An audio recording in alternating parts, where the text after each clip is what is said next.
नमस्कार, मी तेजल चौकेकर खोत. भाग्य परिवर्तन या विशेष कार्यक्रमात तुम्हा सगळ्यांचं मनापासून स्वागत करते. आपण आज ज्योतिषशास्त्राच्या मदतीनं जाणून घेणार आहोत जन्मपत्रिका व जन्मराशी यावरील संभ्रम. तर यावर आपल्याला मार्गदर्शन आणि उपाय सांगणार आहेत आचार्य सुनील कुमार गुरुजी. गुरुजी, तुमच्या कार्यक्रमात खूप खूप स्वागत. खूप खूप धन्यवाद. खूप खूप आशीर्वाद. गुरुजी, तुमच्याशी चर्चा करायचीच आहे, मात्र प्रेक्षकांना तुमची थोडक्यात ओळख करून देते. आचार्य सुनील कुमार गुरुजी ही गेली 22 वर्ष भाग्य परिवर्तनाच्या माध्यमातून घरातील प्रत्येक अडचणींवर योग्य आणि फलदायी मार्ग दाखवत आलेत. संपूर्ण महाराष्ट्रासह अमेरिकेत, कॅलिफोर्निया, दुबईपासून देशात दिल्ली, गुडगाव, हैदराबाद, गोवा व इंदूर आणि महाराष्ट्रात छत्रपती संभाजीनगर, पुणे, नाशिक, मुंबई येथे त्यांचे अनेक सेंटर्स आहेत. आपणास आपल्या कुठल्याही प्रकारच्या समस्यांवर हमखास उपाय हवा असल्यास स्क्रीनवर दिलेल्या फोन नंबरवर संपर्क साधून आपल्या शंका निरसन करून घेऊ शकता. चला तर मग चर्चेला सुरुवात करूया. गुरुजी, माझा पहिला प्रश्न असा आहे की काही लोकांच्या जन्मकुंडलीमध्ये वेगळी राशी असते व चालू नावाने वेगळी राशी असते, तर त्या लोकांनी कोणती राशी नेमकी बघितली पाहिजे? हो, खूप महत्त्वाचा प्रश्न आहे आणि लोकांना या हं, संदर्भात खूप संशय पण राहतो. म्हणजे तुमच्या जे नाव अक्षर आहे, हं, हं. तो एक वेगळी राशीनुसार बरोबर. आणि तुमची कुंडलीमध्ये तुमची राशी वेगळी आहे. आता कोणती राशी आपल्याला बघायचं? याचं एक खरं उत्तर मी तुम्हाला सांगतो. जर तुम्ही असा प्रश्न विचारला की महत्त्व कोणती राशीचं आहे, तर जन्मराशीचं महत्त्व जास्त असतो. म्हणजे तुमची कुंडलीमध्ये जी रास आहे. कारण ज्या दिवशी तुमचा जन्म झाला आणि त्या दिवशी तुमची कुंडलीमध्ये चंद्रमा ज्या राशीमध्ये होतो, तो तुमची ॲक्च्युअल राशी आहे. आणि कधी-कधी काय असतं, आपलं नाव जर वेगळे अक्षरपासून सुरू होतं, तर वेगळी राशी बनून जाते. तर जर लग्नाबद्दल आपल्याला विचारायचं, लग्न बघायचं आपल्याला, गृहप्रवेशसाठी आणि खूप काही अजून असे संस्कार आहेत. जर त्या संस्कारमध्ये आपल्याला पुढे जायचं, तर तुम्हाला जन्मराशी बघावा लागेल. म्हणजे तुमची जे कुंडलीमध्ये, जन्मपत्रिकामध्ये जे रास आहे, तुम्हाला ते बघायचं. आणि जर तुम्हाला दैनिक राशीफल किंवा तुमच्या व्यापारमध्ये जे तुम्ही व्यापारमध्ये अकाउंट्स वगैरे तुम्ही उघडताय, त्याच्यामध्ये जर तुम्हाला भविष्य बघायचं, तर तुमचं जे नाव आहे, नावानुसार जी तुमची राशी आहे, ते बघितली पाहिजे. पण महत्त्व जन्मरासचा जास्त असतो, जे कुंडलीमध्ये असतं. ते कुंडलीची जे जन्मरास आहे, ते तुम्हाला नक्की तुम्हाला माहिती पाहिजे की आपली ॲक्च्युअल राशी कोणती आहे. खूप काही वेळ असं पण बघितलं आहे की तुम्हाला कोणी विचारला, तुझी राशी कोणती आहे? तर तुम्ही तेच राशी तुम्ही विचारताय, ज्या राशीनुसार तुमच्या नामाक्षर आहे. पण तुम्हाला कुंडलीची राशी तुम्हाला माहीत राहत नाही. पण कुंडलीची राशी कोणती आहे? कारण जे जास्त काम आपल्याला करायचं, जसं आपल्याला व्यापार कधीपासून सुरू करायचं आणि आधी सांगितलं की गृहप्रवेश, लग्नाबद्दल अजून खूप काही असे संस्कार आहेत, तर त्यासाठी ते राशी लागते आपल्याला. तर त्या राशीची माहिती तुम्ही जाणून घ्या आणि दोन्हीही राशी तुम्ही वेगळे पद्धतीनुसार तुम्ही फॉलो करा. निश्चितच. गुरुजी, मात्र काही लोक आपल्या नोकरी आणि व्यापारमध्ये नाव चेंज करतात. त्याचे काही फायदे, काही नुकसान होतात का? हो, हं, अंकशास्त्रानुसार खूप काही लोक काय करतायत, जसं कुणाच्या नाव आहे पवन, तर त्या नावामध्ये ते जर त्याला सूट करतं असेल, तर खूप काही लोक नाव वाढवून देतात हं. आणि खूप काही नाव काय करतायत, ते त्याच्यामध्ये काढून टाकताय. ते अंकशास्त्रानुसार जर तुम्हाला एनर्जी तुमच्या व्यापारसोबत तुमची जर एनर्जी त्यांना सिलेक्ट करायचं, तर त्यासाठी अंकशास्त्राचा खूप महत्त्व असतो आणि त्याच्यामुळे नावमध्ये लोक प्लस आणि मायनस करत आहे. तर व्यापारवर याचा खूप काही महत्त्व असतो आणि मी अजून एक सांगतो, त्याची अपेक्षा कारण काय आहे, की आपण जर वय झाली 30 आणि 35 तिथपर्यंत 30-35 वर्ष तुम्ही तुमचे काढले आणि आज जेव्हा तुम्ही आपला नाव चेंज करताय किंवा त्याच्यामध्ये काही अक्षर तुम्ही बाळगताय, तर तुम्हाला त्रास होत आहे. सर्टिफिकेट आणि खूप काही प्रॉब्लेम्स तुम्हाला येतात. तर त्यासाठी अजून एक काम तुम्ही करू शकतात. व्यापार सुरू करताना जे तुमची फर्म म्हणजे जे कंपनीचं निर्माण तुम्ही करताय, लोगोचं निर्माण तुम्ही करताय आणि जे बँकेत तुम्ही जे नाव टाकताय, तर ते सुरू करताना तुम्ही जर माहिती तुम्ही काढली, की आमची जन्मपत्रिकेनुसार कोणता माणूस आपल्यासाठी लकी आहे त्या नावानुसार तुम्ही आपला बँक अकाउंट तुम्ही उघडू शकता. खूप काही वेळ असं बघितलं आहे की जे तुमची गृहलक्ष्मी म्हणजे तुमची पत्नी जर तुमच्यासाठी भाग्यशाली आहे तर तुम्ही तिचं नाव तुम्ही ॲज अ पार्टनर टाकू शकता. तिच्या नावावर तुम्ही अकाउंट उघडू शकता. खूप काही वेळ जर तुमची मुलगी, कन्या किंवा दुसरं कोणी पत्रिकेनुसार तुमच्यासाठी भाग्यशाली आहेत त्याच्या नावावर तुम्ही सुरू करू शकता. त्याच्या नावावर तुम्ही कंपनी तुम्ही निर्माण करू शकतात. आणि कंपनीच्या निर्माण करताना तुम्ही अजून एक काम करू शकतात की आपल्याला त्या कंपनीच्या निर्माण करताना आपल्याला किती अक्षर त्याची जे एनर्जी आहे म्हणजे किती अक्षरचं नाव पाहिजे आपल्याला त्याची एनर्जी कसं सूट होणार त्याच्यामध्ये बदल करा. तुम्ही तुमचं नाव जर नाही बदलला आणि तुम्ही जर त्याच्यामध्ये तुम्ही बदल केला ते पण तुम्हाला खूप एनर्जी देत आहे आणि त्याच्याने तुमचं जे गुडलक आहे तो गुडलक वाढतो. तर आपलं नाव चेंज करण्यापेक्षा जर ते शक्य नसेल तर तुम्ही कंपनी लोगो कोणाच्या नावावर आपल्याला अकाउंट उघडायचं आणि पार्टनर आपल्याला कोण पार्टनर करायचं त्याचं नाव कसं आपल्यासोबत जोडायचं तर या सगळ्या गोष्टींवर म्हणजे तुम्ही जर थोडासा लक्ष दिला हा थोडा सोपा आहे ॲज कम्पेअर टू की तुम्हाला नाव जे तुम्हाला बदलायचे कारण की ते कधी कधी सर्टिफिकेटमुळे ते शक्य नसतं. तर म्हणून तुम्ही कंपनीच्या नावावर तुम्ही जास्त लक्ष द्या आणि व्यापारच्या नावावर जास्त लक्ष द्या. निश्चितच गुरुजी, आपल्याला एक फोन आलेला आहे नाशिकवरून नंदेश्वर यांचा. आपला प्रश्न विचारा. गुरुजी नमस्कार. हा नमस्कार बेटा, बहुत बहुत आशीर्वाद. बोला. कसं आहे माझ्या पत्नीच्या बाबत आणि माझ्या धंद्याच्या कारात बोलायचं होतं. हा मी तुमच्या ऑफिसला पण फोन केला पण त्यांनी सांगितलं की गुरुजी तुम्हाला समक्ष भेटेल बा. नाव सांगा, तुमचं नाव काय? माझं नंदेश्वर ज्ञानेश्वरराव भगत. अच्छा, आणि जन्म तारीख सांगा बेटा. 27/7/1974. आणि जन्म वेळ माहिती आहे तुम्हाला? पुलगावला जन्म झाला, वर्धा जिल्हा. हा आणि आणि जन्माचा वेळ संध्याकाळी 7 ते 7:30च्या दरम्यान. ठीक आहे. आता मी सांगतो बेटा. आता बघा तुमचं नाव एक तर इतकी चांगलं नाव आहे ना तुमचं, नंदेश्वर. हा तर साक्षात महादेव आहे तुम्ही. यथा नाम तथा गुणः. तर मी म्हणून म्हणतो तुम्हाला खूप भोले आहे तुम्ही आणि तुमचं जे भोळापण तुमचं जे सहजपण त्याच्या लोक लाभ उचलताय. आजपर्यंत तुम्ही ज्या लोकांसाठी जे काही केलं ना त्याच्यामध्ये तुम्हाला खूप अपयश भेटलं आणि खूप अडचणीत आले. खूप काही वेळ लोकांची मदत केली पण त्यामुळे तुम्ही अडचणीत फसले. तर तुमची कुंडलीमध्ये संघर्ष बेटा खूप जास्त आहे आणि आज पण तुम्ही संघर्षच करताय तुम्ही. ठीक आहे. तर त्यासाठी अपयश आपल्याला मिळू नये यासाठी एक तर तुम्ही एक काम करा.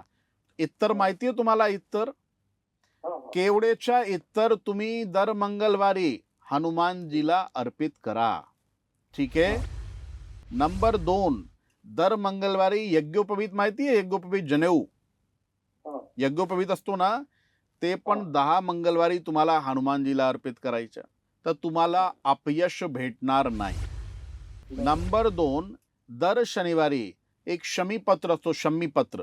ते दर शनिवारी महादेवच्या पिंडवर शमीपत्र चढवा बेटा. ते जे अडचणीत तुम्हाला सांगा काय म्हणतात? सकाळी का संध्याकाळी?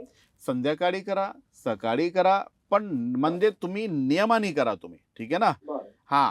21 शनिवार नियमाने म्हणजे त्याच्यामध्ये गॅप नाही पडला पाहिजे. ते शमीपत्र बेटा चढवा.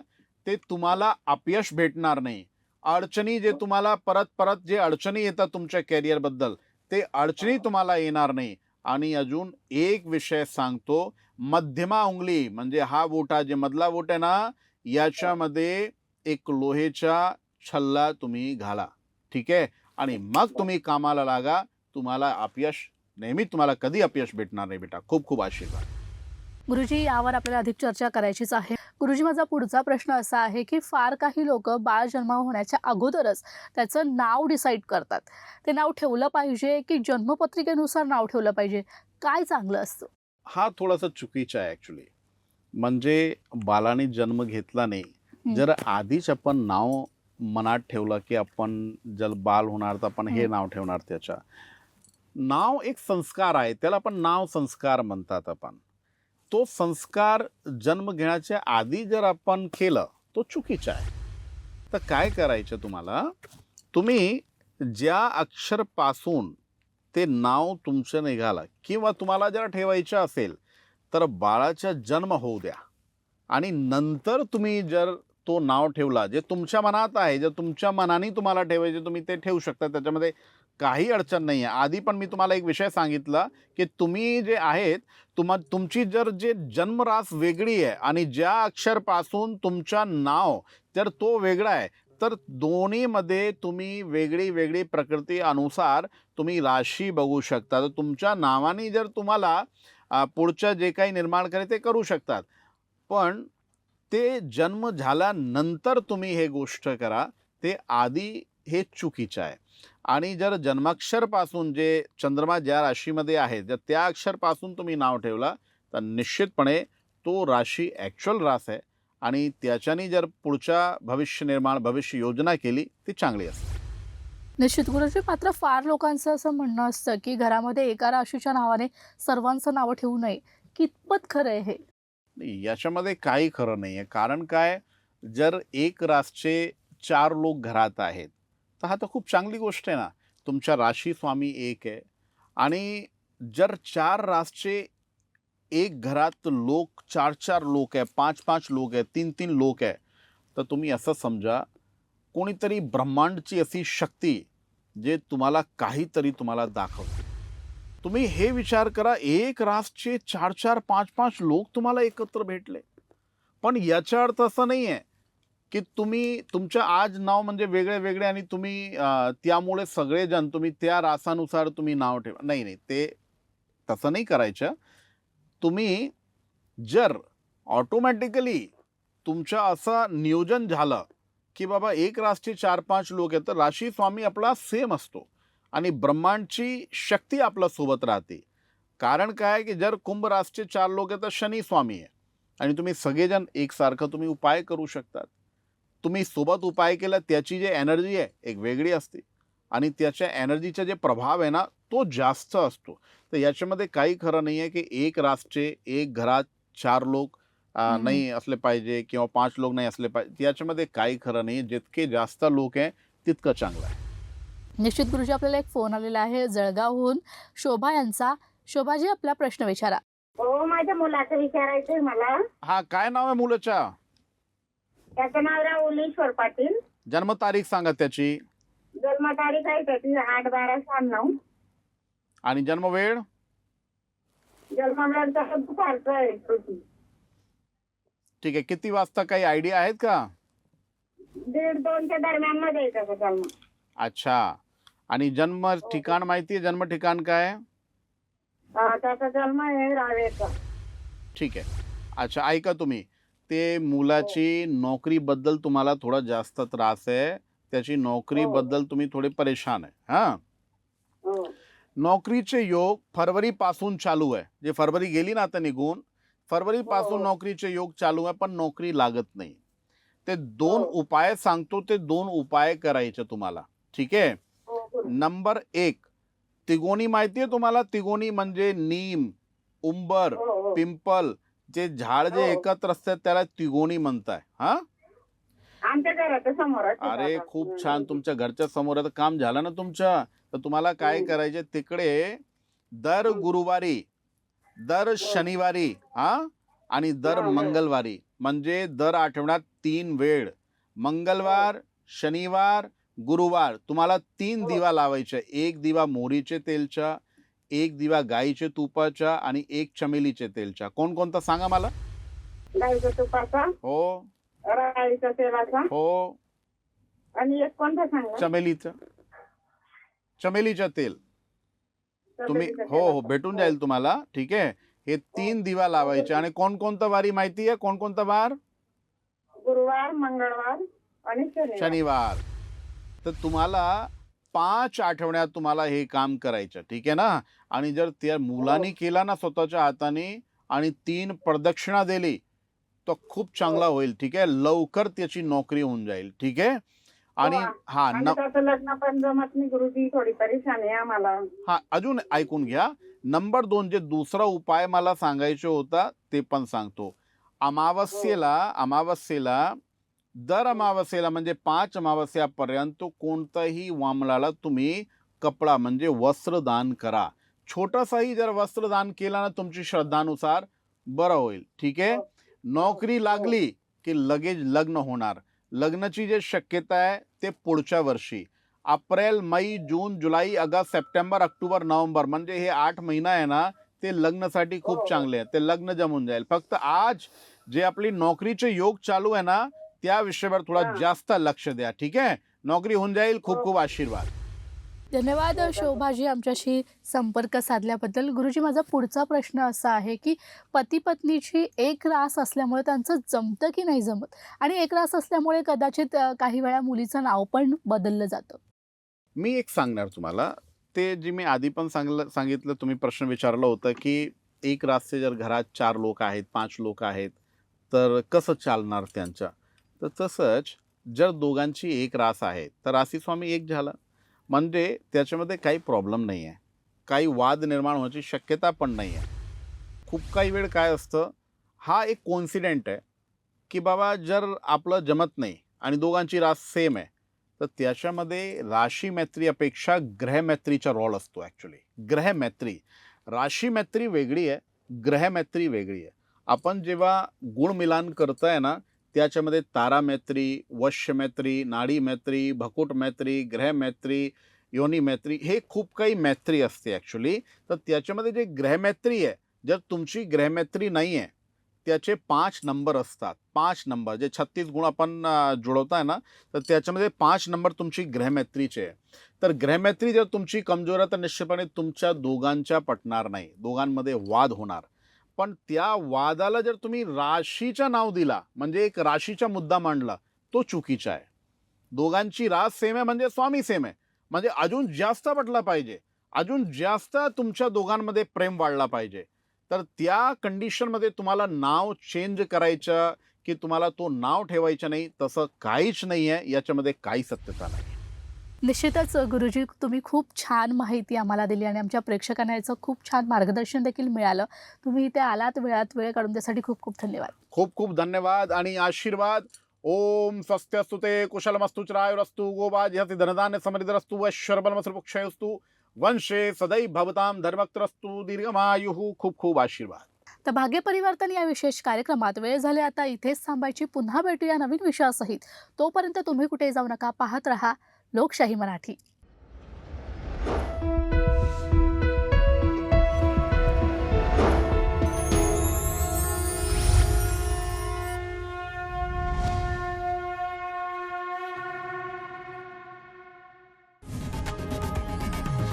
लोकशाही मराठी ऐका, पहा, जागरूक रहा.